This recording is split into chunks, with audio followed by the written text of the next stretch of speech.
આવતીકાલે 26 જૂને વિશ્વ ડ્રગ્સ વિરોધી દિવસ છે। તેને લઈને સુરત શહેરને ડ્રગ્સથી મુક્ત કરાવવા માટે ડ્રગ્સ વિરોધી અભિયાન ચલાવવામાં આવી રહ્યું છે, જે અંતર્ગત આજરોજ સુરત શહેરની પોલીસની એસઓજી ટીમ દ્વારા ડ્રગ્સ જાગૃતિ અભિયાન હાથ ધરવામાં આવ્યું હતું।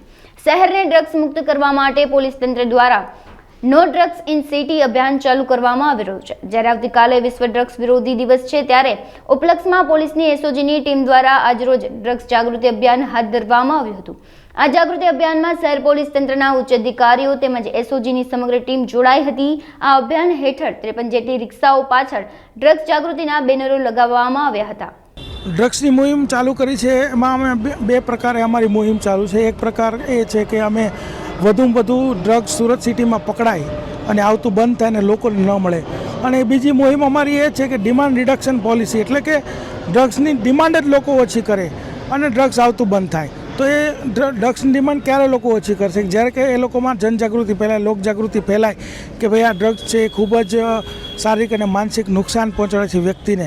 તો એના માટે થઈને આજે અમે આ 26 જૂન જે છે એન્ટી ડ્રગ્સ ડે છે, એના આગલે દિવસે આ 53 રિક્ષાઓની પાછળ સ્ટીકરો લગાડી અને આખી એને અહીંથી ઇનોગ્રેટ કરીશું। એટલે તમામ રિક્ષાઓ સુરત સિટીમાં ફરશે અને એનાથી લોકોમાં જાગૃતિ ફેલાશે।